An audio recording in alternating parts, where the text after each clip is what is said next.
Hi, my name is Chris Morosco, Product Marketing Director at Palo Alto Networks. I'm here to talk about Aperture, a new SaaS security service that we have.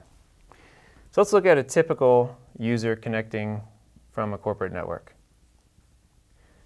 They're connecting to a SaaS service. In this case, we'll say this is a sanctioned SaaS service, meaning it's allowed, and we'll use Box Corporate. It's a great example of a sanctioned SaaS service for corporations.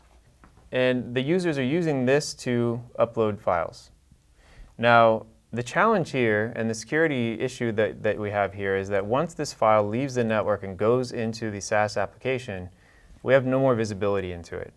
It can be reshared, the share could change, someone can come in externally and connect to the same account and have access to it, or they can introduce malware as well.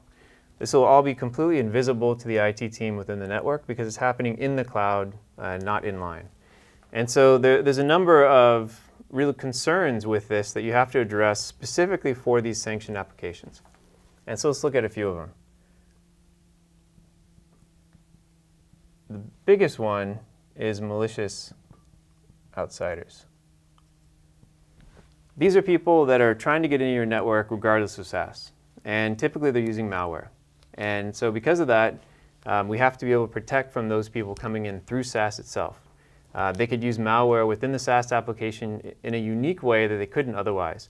Because there's nothing protecting or looking in this application, the issue that you would have is that someone could introduce malware, and because these applications support the ability to automatically sync with services on the network, you could have malware be introduced and then automatically sync with all services in the network. So it's very dangerous and it's unique. Another one is accidental exposure. And in this case, this is this user sharing data, well-intentioned, maybe with a third party, maybe even publicly, but they didn't mean to. Right? They accidentally shared data in the wrong way. They're not possibly trained. They don't have the right tools to understand if they've actually shared this data incorrectly. And these services are designed to be shared. And so because of that, it's very likely that they could accidentally share data. And it's actually very common that most corporations have some level of exposure that happens because of these well-meaning users doing the wrong thing. It could be that they've shared appropriately, but with someone else who can also share, and then they go and share inappropriately. Or they could share with an external vendor, and then that vendor ends up not being someone that they work with, but the share stays. So you get a stale share. So this is very commonly one of the most common issues. And then the last one is malicious insiders. And this is very similar, but in this case, what's happening is that they're intentionally sharing this data. Either they share the data publicly and then they go somewhere and use an account to actually steal that data, or they share it publicly because they want to hurt the company in some way for revenge. And so we need to be able to address these specific issues for sanctioned SaaS. And that's where we introduced Aperture. Aperture connects directly to the SaaS service. And when it does that, it looks for a number of things. First, it looks for the data in the service. Is there sensitive data that's being shared? Their credit card numbers, personal information, things like that. And it looks at it in a very fine way. It also uniquely looks at documents. And it doesn't just look at the document with the contents, but it also looks at what type of document it is, because we can use machine learning to learn the document itself. Is this document a legal form or a tax form or something like that that would have sensitive data? So by its very nature, it's a sensitive document. And not just what we've pre-programmed with the machine learning capability, but we can also classify custom documents. So if this company has a specific document that they want to be able to support, they can actually upload their own document. Aperture will learn what that document is, and then you can apply a policy and have visibility into it. The other one is you can see what users are sharing and how they're sharing, and then what the share types are. We talked about, is it public, is it internal, things like that. So these are really the key things that you're able to see from a visibility perspective, and you can have a much more detailed view of all these different components. Now, what about the malware piece that we talked about? And that's really the last piece that you want to be able to have visibility into. And so let's add threat here to make it much more encompassing. And that's why we've introduced Wildfire. Wildfire is supported by Aperture. So when it does this check of documents and data within the application, it's able to use Wildfire to be able to determine if these are malware, if they're known, or if they're unknown malware. If it's a known malware, we can respond in a number of ways within the application itself to be able to quarantine that data. If it's an unknown malware, we'll work with Wildfire to be able to determine if it's actually malware or if it's not. And in these SaaS applications, especially ones that are file sharing, it's very common to see a lot of malware being inserted in certain circumstances. In fact, we see quite a bit of malware for specific services that actually touch Wildfire, sometimes as much as half the traffic that we see. And so because of that, you want to really be able to protect that with that Wildfire integration and use Aperture to be able to remove that malware. So with all this data, you have good visibility. You can do deep analytics into what's actually happening within the services. But what do you do when you want to control these services, prevent these things from happening with the policy? Well, that's also very unique with Aperture because of the way Aperture connects to the application itself, it connects direct. There's no way to evade this service, and the way that we get information is not inline.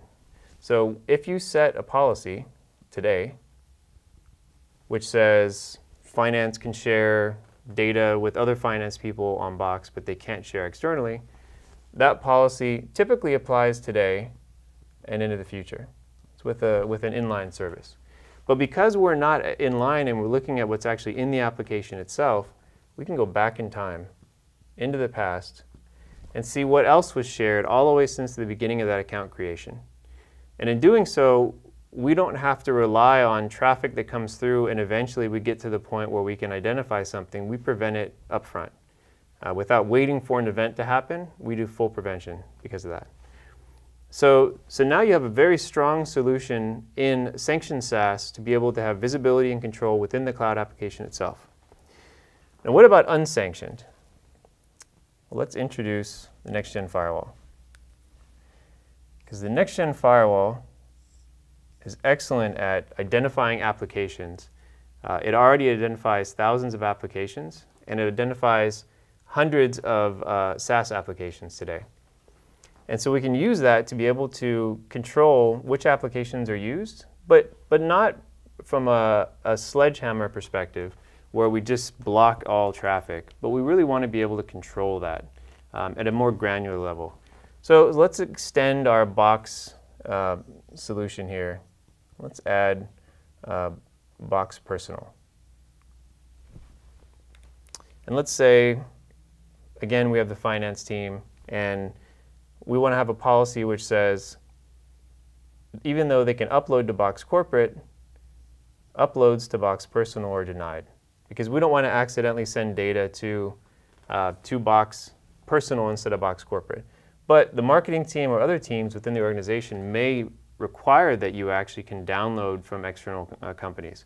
And so because of that, we want to be able to allow downloads, but not allow uploads. And this is a very common requirement for a lot of customers, say law firms, for example, who can't put data in a service like Box, but their clients do put data into Box. And so they need access to it, but they want to prevent uploads. And we can completely do that today. Now, what about services that you just don't want to support? Right? We have kind of the services that you know you want to support, you've sanctioned, and you have Aperture protecting, you have services that you want to have some control over, but they're unsanctioned. And then you have services which you just know you don't want to support because they may be dangerous, they may be redundant with other, say, file sharing services that you have. You don't want to have 5 of them, you can just define the one. So with that, we can define unsanctioned and block access to those unsanctioned services. And so that's all available today within the next-gen firewall. But there's one more step that you want to be able to support, and that's really good visibility within the service itself, to be able to understand what the firewall is seeing, what users are connecting, how they're connecting, how much traffic's being passed.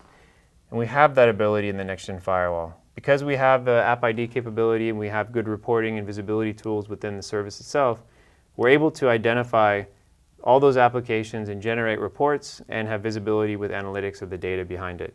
And this is great for understanding what's happening in your network, just like we do with any other service, but it's even more additive with these SaaS applications because now you can use that to define even better policies and control this data even more based on what you see within this network. So that was Aperture. We're really excited about this new product. If you want to learn more, go to palotonetworks.com.